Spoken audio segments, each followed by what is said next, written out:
Bon bah on a encore des news sur Test Drive Unlimited Solar Crown et ce sont en plus de super bonnes nouvelles. Je vais partager tout ça avec vous aujourd'hui en vidéo. Il y a pas mal d'infos et je pense qu'il y a surtout pas mal de choses qui vont vous faire plaisir. Pour info, sachez que les actualités qu'on va traiter aujourd'hui à propos de Test Drive Unlimited Solar Crown ne viennent pas directement des développeurs du jeu mais viennent d'un partenariat, d'une vidéo sponsorisée entre Test Drive Unlimited Solar Crown et le youtubeur Yanimize. C'est un youtubeur anglophone qui fait des vidéos de customisation de voitures en vrai, pas sur les jeux. Donc il vient de réaliser une vidéo sponsorisée par Test Drive Solar Crown et dans cette vidéo là il y a pas mal de petites nouvelles images du jeu qu'on n'a jamais vues, il y a des nouvelles voitures qui sont confirmées, il y a des lieux et des mécaniques de jeu qu'on n'a jamais vues avant, donc il y a vraiment pas mal de choses à dire. Et sachez qu'il y a une autre petite partie de ces informations qui viennent du youtubeur Alex7, c'est un youtubeur anglophone lui aussi, qui s'est vraiment spécialisé sur Test Drive Unlimited 1, 2 et maintenant Solar Crown. Je vous mettrai évidemment en description et en commentaire les liens de leur chaîne pour que vous puissiez aller checker leur contenu. Et juste avant d'avancer dans cette vidéo et de traiter du coup la première actu TDU du jour, sachez que si le jeu vous intéresse et que vous souhaitez l'acheter beaucoup moins cher qu'ailleurs, vous pouvez l'acheter via mon lien Instant Gaming que vous trouverez sous cette vidéo en description et en commentaire. Le jeu est à moins 40%, il propose des différentes éditions du jeu en précommande, ce qui vous permettra de profiter de tous les bonus de ces éditions et des précommandes. Et sachez que si vous utilisez mon lien pour acheter des jeux comme celui-ci, vous soutenez ma chaîne gratuitement par la même occasion. Donc merci d'avance à ceux qui y jetteront un petit coup d'œil.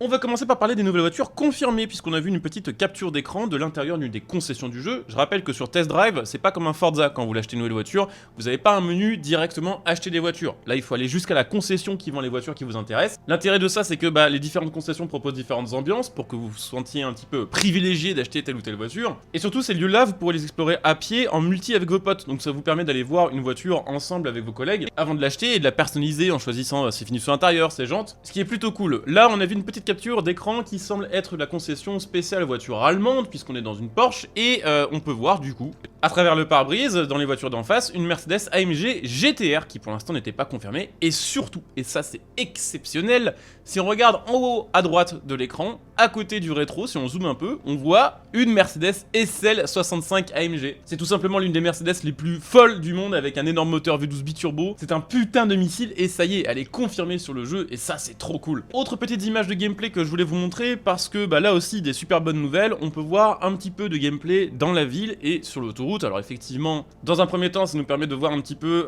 les différents progrès sur les graphismes qui ont été réalisés ces derniers mois. Ça nous permet aussi de voir un petit peu la tronche que va avoir la ville et les différents environnements. Et ça c'est super cool parce que honnêtement je trouve que la ville est vraiment cool à regarder. Certains diront peut-être que c'est moins joli qu'un Forza Horizon, mais faut pas oublier que là on a une ville colossale avec des milliers de bâtiments à afficher, des milliers de vitres et de fenêtres avec des reflets à calculer en permanence, et que globalement ça en dégage une vibe je trouve assez réaliste et assez jolie. Et dans un second temps, ce qu'on peut surtout voir sur ces gameplays, c'est qu'il y a beaucoup de monde sur les routes. Il y a beaucoup de civils, il y a beaucoup de PNJ, et ça c'est plutôt une bonne nouvelle parce que ça rajoute tout simplement de la crédibilité à l'open world, et surtout pour les petites courses en multi avec vos potes, ou même contre des IA, ça veut dire que vous allez devoir faire un peu plus attention au trafic, vous allez devoir un petit peu slalomer entre les différentes voitures des PNJ, et ça rajoute une ambiance, on va dire ça comme ça, et un challenge qu'on a absolument pas sur un Forza où il y a vraiment pas autant de trafic, et clairement dans les jeux de course open world récents, je pense pas qu'il y ait d'autres jeux qui proposent autant de trafic. Et pour info, oui, vous pouvez le constater par vous-même aussi, les voitures du trafic sont des vrais modèles, c'est-à-dire qu'on voit des Ford F-150, on voit des Fiat Abarth 500, on voit des petits pick-up, et des petites camionnettes spéciales Hong Kong. Alors effectivement, il n'y a pas énormément de modèles pour l'instant, mais je trouve que c'est plus cool d'avoir ça que des voitures random qui n'existent pas. Vous l'aurez remarqué, par contre, il n'y a pas de piétons dans les rues, je ne sais pas s'ils comptent en ajouter un jour pour tout simplement ajouter de la vie dans le jeu. Par contre, un truc que j'ai trouvé super cool avec ces petites captures d'écran et ces petits gameplays supplémentaires, c'est un petit détail, on est d'accord, c'est qu'on voit bien à travers les vitres des voitures, à travers les lunettes arrière surtout, et ça nous permet de voir que l'intérieur des voitures est quand même bien modélisé et bien détaillé, y compris quand on n'est pas en vue première personne. Et je trouve que ça donne envie tout simplement de découvrir la voiture de fond en comble. Il y a ensuite deux choses qu'on a vues pour la première fois dans ces nouvelles images, qui viennent de la chaîne de Yanimize. Il y a d'un côté déjà le garage. On le sait, sur le jeu, on aura un système de garage dans lequel on pourra organiser nos voitures et arranger notre collection de voitures comme on le souhaite pour la voir visuellement, en face de nous. Comme sur TDU1 et sur TDU2, là on a vu du coup une petite capture d'écran qui montre le garage. En fait, le garage souterrain qu'on va avoir ressemble en fait à ce qu'on avait sur le premier trailer du jeu, où on voyait un Range Rover et une Aston Martin qui quittaient un parking souterrain. Donc ça va ressembler à ça. C'est très cool de pouvoir organiser ces voitures et de pas avoir besoin de passer via un menu pour représenter toute sa collection de voitures. Par contre, j'avoue que j'ai quand même hâte qu'avec les mises à jour, et ça on sait que ça va arriver, qu'ils nous mettent la possibilité d'acheter des maisons, d'acheter tout simplement d'autres suites, et d'acheter des garages, parce que ça c'était vraiment un truc trop cool. Sur TDU1 et TDU2, on pouvait acheter des manoirs, des maisons plus ou moins grandes. Les garages étaient tous différents, ils avaient un nombre limité de places, et on pouvait organiser ces voitures couleurs comme on le souhaitait. Par exemple, on pouvait se faire une maison avec un garage full Ferrari, et dans une autre maison ailleurs sur la map, on se faisait un garage avec des vieilles voitures des années 60. Donc on sait que ce genre de trucs vont arriver après la sortie du jeu, mais en attendant, on aura quand même un garage qu'on pourra visualiser et organiser. On a vu aussi pour la première fois le système de création et de customisation de personnages, donc c'est assez basique en soi, mais voilà, vous aurez la possibilité de choisir parmi plusieurs visages, vous aurez la possibilité de choisir aussi parmi plusieurs coupes de cheveux, parmi plusieurs barbes, parmi plusieurs petits détails et aussi parmi plusieurs vêtements. Alors c'est plutôt cool, j'espère qu'il n'y aura pas trop de trucs cringe,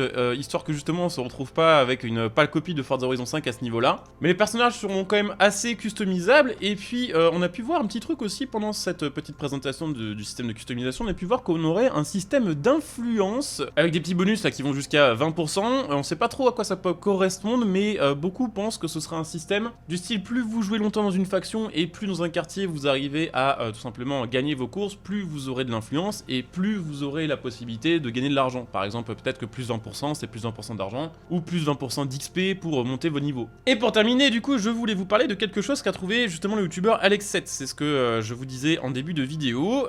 Il a regardé certains trailers du jeu et il s'est aperçu qu'à un moment, dans le dernier trailer, le trailer où il y a eu la date de sortie du jeu qui a été annoncée, on voit une Bugatti passer devant certains bâtiments, et sur l'un de ces bâtiments, il y a une phrase qui, de base, ne veut rien dire. C'est une phrase qui n'a aucun sens avec des mots qui n'existent pas. Et lui et sa communauté ont un petit peu tiqué sur cette phrase-là, si on peut dire, et ils ont commencé à essayer de lui trouver une explication. Parce que tous les autres bâtiments du jeu, ils ont des noms, ils ont des phrases aussi, mais elles veulent toutes dire quelque chose. Et à force de fouiller, ils se sont rendus compte que c'était en liaison avec les énigmes qui étaient réalisées sur le site TD Origins la semaine dernière. Alors je vous invite à aller voir la vidéo que j'ai fait il y a quelques jours sur ce sujet-là. Les devs du jeu ont mis en ligne 5 énigmes qu'on pouvait résoudre et qui donnaient à chaque fois des informations supplémentaires sur le jeu. Et dans l'une de ces premières énigmes, il fallait utiliser l'algorithme de Vigenère pour décrypter une phrase. Donc vous aviez de base des mots qui ne voulaient rien dire, des mots qui n'existent pas. Il fallait trouver la clé de cet algorithme-là. Donc la clé à l'époque c'était honneur dans le cadre de cette énigme-là. Et une fois que vous utilisez ce code-là, ce mot honneur, ça décryptait la phrase de base et ça vous faisait apparaître un lien que vous pouviez utiliser pour obtenir des informations sur le jeu. Et bien figurez-vous que cette phrase bizarre détectée sur un bâtiment pendant le trailer, là, Just Cup JCJAB, ils l'ont passé dans l'algorithme de Vigenère. Et à force avec sa communauté d'essayer de trouver la clé correspondante, ils ont fini par trouver la clé. La clé c'est B. B comme Bugatti, puisque c'est la séquence où on voit justement la Bugatti en début de trailer. Et quand on utilise cette clé, la phrase se transforme en Trip to Ibiza. Alors, ça peut être bien sûr une coïncidence qu'une phrase random, voilà, tapée à l'aveugle au clavier, avec comme par hasard la lettre B comme Bugatti, donne une fois décryptée la phrase Trip to Ibiza, qui veut dire littéralement voyager jusqu'à Ibiza. En tout cas, depuis que ça a été trouvé par les joueurs sont complètement fous. Pourquoi? Parce que sur TDU2, la map du jeu c'était Ibiza. Et que sur TDU2, ils s'étaient amusés à reprendre la map de TDU1 pour la mettre en bonus. C'est-à-dire que sur TDU2, la moitié du jeu c'était Ibiza, et la moitié du jeu d'après c'était Hawaï, retour sur la map du premier Test Drive Unlimited. Il y a beaucoup de gens qui pensent que pour ce TDU3, ils peuvent faire quelque chose de similaire et remettre une map dans l'ancien Test Drive Limited 2 comme justement Ibiza. Alors pour l'instant c'est voilà, des supputations, c'est juste trop bizarre que comme par hasard ça pop dans ce trailer là, mais ce serait absolument dingue de pouvoir retourner sur Ibiza et de se remémorer les bons souvenirs de TDU2 de l'époque, mais avec les graphismes, la physique de Tether Solar Crown et les voitures modernes, ce serait juste trop bien.